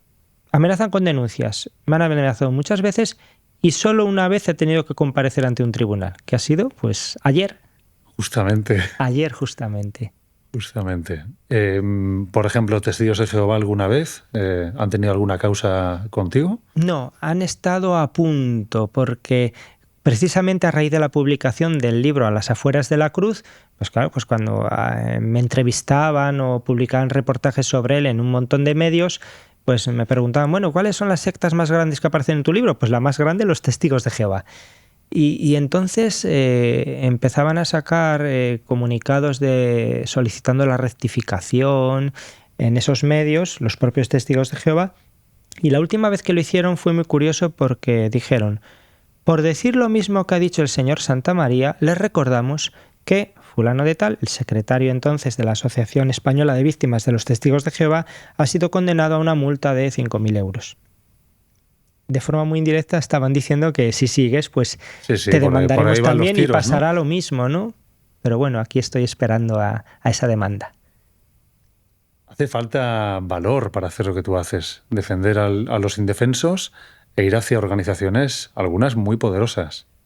Yo no lo veo como valor, ¿sabes? Y no es por una falsa modestia ni nada, sino que, como te dije al principio, yo lo veo como una vocación. Es decir, a mí me sale como algo natural. Me interesa tanto a nivel intelectual conocer más y divulgarlo, y me parece tan necesario dar voz a las víctimas que están indefensas ante las administraciones que no hacen nada, ante la gente que piensa que pobrecitos que han sido engañados, les faltaría un hervor o una primavera. Entonces, o sea, el efecto es tan hondo que yo creo que algo que puedo hacer por ellos es darles voz, ¿no? Y sacar a la luz esa parte de la realidad que las sectas no quieren que se conozca. O sea, yo no me considero un antisectas ni alguien que vaya criticando. Yo estoy mostrando lo que ellos quieren ocultar. Esa documentación, esos hechos, esas palabras, para que la gente a la hora de decidir tenga toda la información y no sea engañada por esos depredadores. O sea, tú utilizas toda tu formación, todo lo que has leído, todo lo que sabes y has descubierto para poner un espejo, ¿no?, delante y que las personas digan, uy, que pensaba que no, pero es que sí. Claro, que puedan ser libres, porque si no hay conocimiento de todo, no hay libertad. Recuerdo que un hombre cuyo hijo murió por haber renunciado al tratamiento médico en favor de lo que el gurú de su madre le había recomendado, antes de morir le dijo a su padre, y eso ha salido en los medios de comunicación, le dijo a su padre, papá, me he equivocado. Y él le contestó, no, tú no te has equivocado, a ti te han engañado. Y entonces, ¿eso cómo se combate? Solo con información. Información tenemos mucha y hay mucha información mala, información falsa, la que dan las propias sectas. Eso se combate con formación y ahí estoy en esa batalla. Sí. Has dicho algo de las víctimas, que la gente luego encima tiene pena de ellas, pobres, con lo que tienen que sufrir, ¿eh? Pero es que además se enfrenta al ostracismo, además, ¿no? ¿Podrías explicar este término que acabo de decir lo que es, el ostracismo? Pues mira, es algo que se puede ejemplificar muy bien con los testigos de Jehová y así nos sirve de paso para que mucha gente que diga, bueno, pero si los testigos de Jehová son una religión, llevan tanto tiempo, llevan más de un siglo en España, son 120.000, tengo vecinos que son testigos y me saludan en el ascensor, ¿no? A ver, ¿cómo va a ser una secta? Son raros y tal, lo de las transfusiones. Bueno, mucho cuidado, el ostracismo como técnica de retención sectaria y de manipulación es bestial. Pensemos que una persona, yendo a este caso concreto, ¿no? Se plantea dejar los testigos de Jehová por una razón de conciencia, porque ha visto una incoherencia, porque por lo que sea, ¿no? Lo que pase y lo que pasa en los miembros de cualquier secta, sabe que si abandona el grupo no solo tendrá una serie de consecuencias de carácter sobrenatural, ¿no? Es decir, cuando vuelva a Cristo, que va a ser dentro de nada, porque todas las pruebas, todo está siendo prueba de que llega el fin de los tiempos. Uh-huh. Entonces, no solo voy a ser aniquilado y no voy a poder vivir para siempre en el paraíso, sino que además mi familia, o sea, el resto de testigos de Jehová me van a dejar de hablar. Y si mi familia pertenece a los testigos de Jehová, me quedo sin familia. ¿Cómo van a ser capaces unos padres de dejar de hablar a su hijo, unos hijos a los padres, hermanos entre ellos? ¿Cómo van a ser capaces? Pues porque la manipulación ha llegado a tal extremo que están convencidos de que lo que están haciendo es lo mejor para que ese familiar vuelva al redil. Que retorne. Que vuelva al redil. Entonces, y claro, y si alguien, claro, por parte de la secta lo que se pretende es un control social, porque todas las normas de los testigos de Jehová van dirigidas a ese control social, ya sea lo de las transfusiones, lo de no hacer el servicio militar en su momento, lo de no celebrar los cumpleaños o participar en las elecciones. Todo tiene un fin de control y segregación social. Desde niños, si naces en una familia de testigos, sabes desde pequeño que estás aislado del mundo. Bueno, pues además si alguien, aunque sea tu padre, aunque tenga atenuantes o eximentes para hacerlo, habla contigo, te saluda o sigue aceptándote en tu casa, esa persona también será amonestada y será castigada también. Entonces, pues se produce ese aislamiento a través del ostracismo, que es durísimo. Yo conozco a muchos casos de gente que ha sufrido, algunos han llegado hasta el suicidio, ¿no? por estas prácticas de ostracismo en un grupo tan aceptado y tan reconocido y tan normal entre nosotros como los testigos de Jehová. Es muy terrible porque primero te aíslan de la sociedad y después si sales te aíslan de su grupo, te quedas solo. Claro, te quedas solo porque ya habías roto y además seguramente, y si son grupos más pequeños, peor todavía, habías roto con tu familia si no pertenece a la secta, habías roto con tus amigos, habías cambiado y ya todo tu mundo de referencias es la secta. Si la secta te expulsa o te vas y no te dirigen el saludo o cruzan a la otra acera cuando vas por la calle, entonces sí que estás solo. Y encima con eso te puedes sentir culpable, no solo que ¿y si me he equivocado?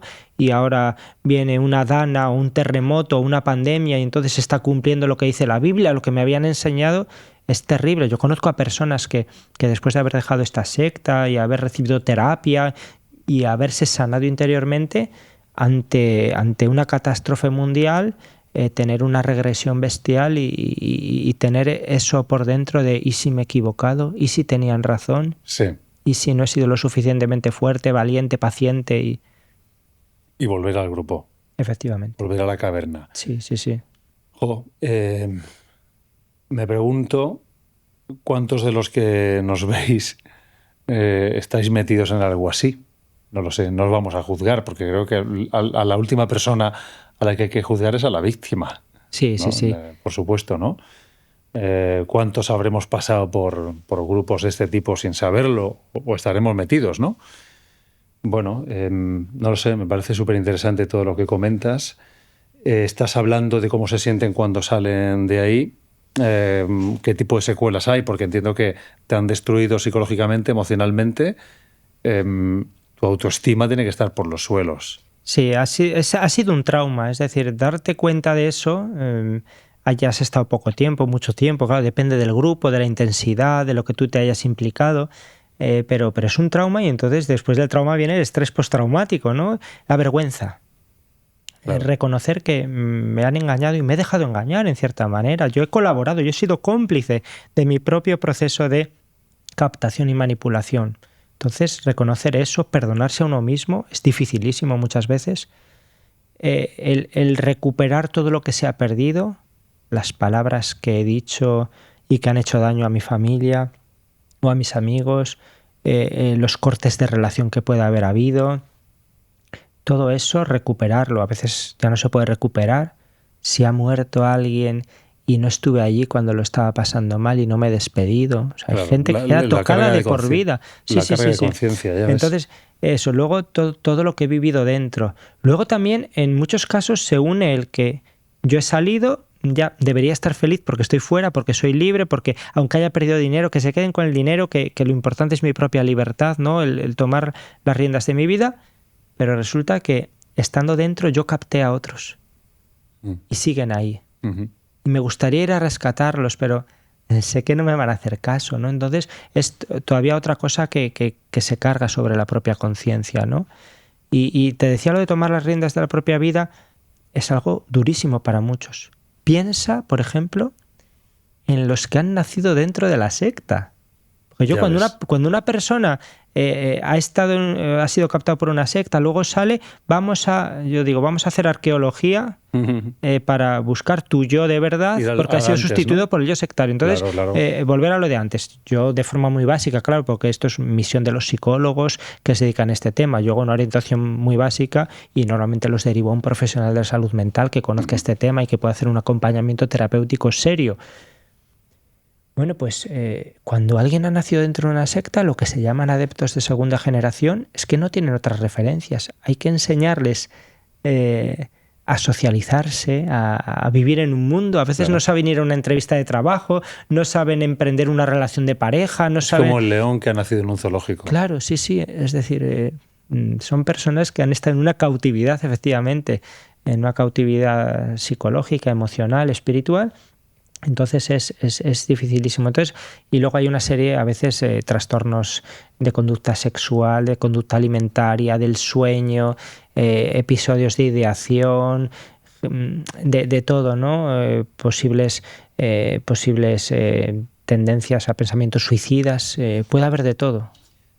El panorama es desolador, lo que describes, pero entiendo que hay recuperación. ¿Podrías mandar un mensaje a alguna persona que nos esté viendo, que se esté planteando que debe salir y no termina de dar el paso? Yo les digo siempre a las familias cuando vienen a pedir ayuda, porque el 90% son familias, a veces si es alguien que ha dejado y quiere ayuda, o alguien que se está planteando salir de la secta. Esto es más difícil, pero también pasa. Pero yo a las familias siempre les digo, es difícil salir de una secta, pero es posible. Es difícil, pero es posible. Y hay esperanza. No lo digo simplemente para que la gente diga, bueno, la esperanza es lo último que se pierde. No, es posible. Hay muchos casos. Lo que tiene que tener clara esa familia a la hora de ayudar a su familiar o unos amigos a un amigo o a la pareja es que no podemos sacar a alguien de una secta. No se puede. No se puede. No se puede sacar a alguien de una secta. Lo que tenemos que buscar es ayudar a esa persona a salir. Vale, entonces, imagina que yo soy padre, ¿no? Pues una de mis hijas cae en una red de estas. O sea, yo no debería ir a rescatarla, incluso contra su voluntad. Habría a lo mejor algún caso extremo en el que sería necesario, pero pensemos que si la secta no ha respetado la libertad de la persona, los que sí quieren a la persona tienen que respetarla. Porque puede ser contraproducente, de hecho lo será. El ir a hacer algo contra la voluntad actual de esa persona que está en una secta... Aunque sea en su favor. Aunque sea en su favor, obviamente... pues eso la persona se va a quedar con la secta, se va a reafirmar su convicción porque la propia secta le habrá dicho tu familia está contra nosotros, creen que somos tal. Entonces estás cumpliendo la profecía de la propia secta, ¿no? Y yo siempre digo, esto es como cuando en los pueblos se juega al sogatira, ¿no? Unos tiran de un lado y otros tiran de otro. La secta tiene mucha más fuerza que la familia, porque ha ejercido una serie de técnicas de manipulación dirigidas a... ¿no? Entonces, y le ha hecho creer que lo quieren más que su familia, le ha hecho creer que son su familia de elección y no como los otros que vinieron impuestos. A veces hasta le hacen creer a la persona que ha sido abusada sexualmente y es falso. O sea, son capaces de implantar falsos recuerdos, ¿no? Para que la gente rompa con su pasado y se abrace a la secta. Entonces, no podemos sacar a esa persona. Si lo intentamos por la fuerza, puede ser contraproducente. Hay casos como el de Patricia Aguilar, ¿no? Que fue su padre a rescatarla a Perú, pero es cierto que ella ya venía con una situación de desgaste y de haber visto lo que era aquello, que bueno, pues que fue posible fácilmente. Peligre la vida de la persona estaría justificadísimo. Claro que sí, pero... Entiendo. Entonces, ¿cuál es la manera de inocular ese rescate, de intentar encontrar un hueco en el adoctrinamiento ideológico que le han hecho? Es difícil porque hace falta primero mucha paciencia, saber que no va a ser de hoy para mañana. A lo mejor el caso es de alguien que ha estado unos meses en la secta. Si ha estado unos meses tampoco... Si ha estado unos meses, a lo mejor el proceso es de años después de recuperación, pero incluso la salida puede ser muy lenta. Entonces, yo siempre les digo, mucha paciencia, cuidar la comunicación, la escucha de lo que cuenta esa persona, no poner caras raras ante lo que dice para que siga hablando, ¿no? Porque eso nos va a dar herramientas para saber... Estar cerca de la persona, muy cerca, ¿no? Comunicación y contacto y cariño, que esa persona se sienta querida. A ver, si yo lo quiero, si es que es mi hijo, es mi mujer, es mi marido... Pero hay que como insistirle en ello, sin ser muy pesados, ¿no? Porque, claro, la secta le ha hecho creer que los únicos que lo quieren son ellos. Entonces, bueno, que tenga experiencias agradables y positivas. Mira, me viene una palabra. Mientras la secta te da amor condicional, la familia debería mostrar amor incondicional. Efectivamente, que aunque estés ahí dentro, que ya te dijimos antes que no nos gusta, pero no te lo volvemos a decir ahora, no decir nunca que eso es una secta, pero nosotros te vamos a querer, estés ahí, estés donde estés. Y si vienes un día de ahí, esta va a ser tu casa, porque es tu casa, porque no ha dejado de serlo nunca. Entonces, eso, que a veces es difícil, porque el desgaste de tener a alguien en una secta y la confrontación y todo, bueno. Entonces, eso, y lo que hay que sembrar, dejar ideas, sobre todo hacer preguntas o ayudar a que la persona se pregunte si está ahí porque quiere, si lo que está viviendo ahora es lo mismo por lo que entró, o si ese señuelo se ha transformado en una cosa muy diferente. Si yo fui a una asociación cultural para recibir clases de filosofía porque he terminado en un grupo paramilitar con simbología fascista, ¿no? Eso pasa en Nueva Acrópolis, por ejemplo. Yo sigo dando nombres para que la gente tenga cuidado. Es decir, ayudar a la persona. Yo digo a veces que es como un asedio en el que estar al lado de la persona y dar vueltas alrededor, dar vueltas hasta que al final pues se le puedan caer las vendas de los ojos, hasta que al final haga clic. Nunca debemos intentar la discusión, el razonamiento intelectual, porque lo hemos dicho, ¿no? Las sectas no entran por la cabeza, sino por el corazón. Yo a veces me he encontrado con alguna secta de tipo cristiano, apocalíptico. Oye, pues danos, Luis, las pautas para poder discutir con nuestra hija, con esto de la Biblia. No vale la pena. Porque siempre el gurú, el grupo, va a tener más autoridad porque tiene conexión con Dios directa, ¿no? Entonces, no, por lo intelectual no tiene que ser eso, pues que un día algo haga clic por dentro y ¿qué hago yo aquí? ¿Qué estoy haciendo yo aquí, no? Tomamos buena nota. ¿Alguna vez, Luis, te has encontrado con algún líder que se haya arrepentido? Pues no. Ahora mismo no conozco a ningún líder arrepentido. Alguno ha hecho la simulación de haber cambiado, pero lo único que ha hecho es cambiar de formas y seguir siendo el mismo para seguir captando y manipulando. Bueno, con otro disfraz. Con otro disfraz, sí, diciendo que ya no soy lo que era antes. Y entonces, claro, también resulta más verosímil, ¿no? El que alguien aparenta ya no ser gurú y ser alguien restaurado. Normalmente siguen siendo la misma persona, ¿no? Y al final van a necesitar tener gente alrededor a la que manipular y controlar. Sigue siendo depredador. Sí. ¿Y algún caso que me puedas contar que tengas en marcha ahora? ¿Algún caso así un poco impactante de alguna familia, algún testimonio que estés ahora mismo tratando o en contacto? Bueno, estoy pensando ahora mismo en una familia que conozco, que desde que la conozco hace 10 o 12 años no han conseguido todavía rescatar a su hija. Wow. Saben de sectas mucho más que yo. han leído todo lo que se puede leer, han hablado con todos los expertos y están viviendo en carne propia pues la pertenencia de su hija a ese grupo, un grupo minúsculo. Y si se acercan a su hija, aunque sea para saludarla o decirle que la quieren, llamará a la policía para denunciar a sus padres por acoso y conseguiría una orden de alejamiento tranquilamente. Pues imagínate lo que es 10-12 años así. 10-12 años, pero con la esperanza, siguen luchando. ¿Qué edad tiene ella?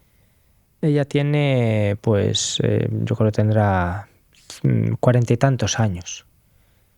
Y ahora están ayudando mucho a otras familias. Desde su experiencia, pues claro, entienden perfectamente, porque eso es lo primero que necesita una familia ante este problema, la escucha. Que vayan a hablar con alguien y no abran los ojos como platos diciendo qué película me están contando estos, qué mal habrán educado a su hija, claro. por qué no la habrán querido y ha ido a buscar el amor a otro sitio. Es durísimo para las familias Juicio, también. ¿no? Por todos lados. Sí. Bueno, qué interesante. Llegamos al final. Me gustaría hacerte un par de preguntas, ¿vale?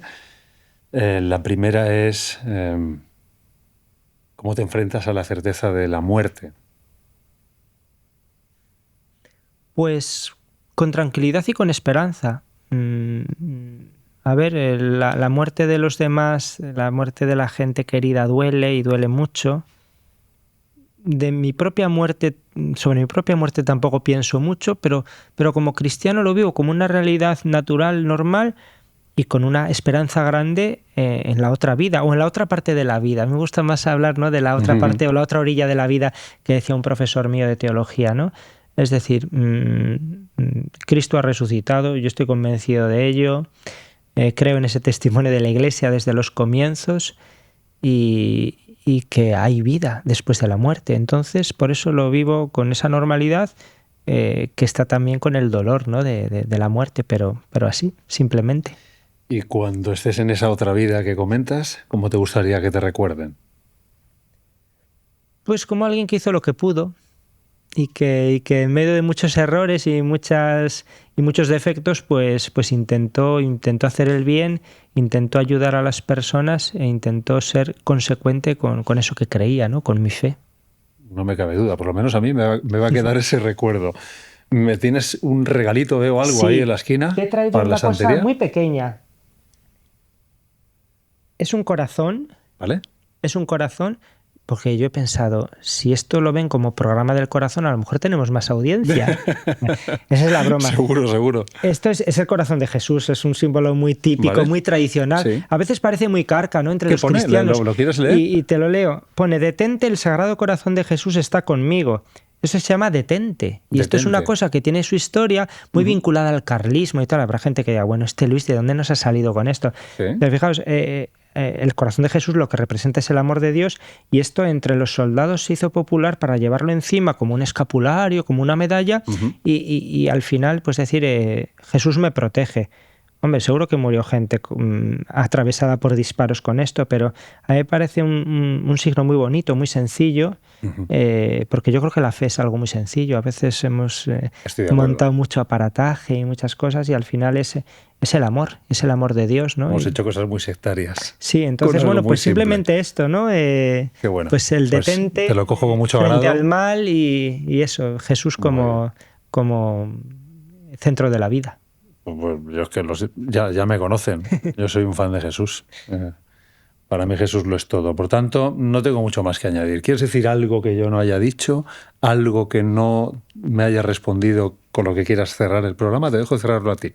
Bueno, pues simplemente que la gente sea crítica, que no se quede con las primeras impresiones de cosas que parecen maravillosas y siempre dude. La duda es muy buena.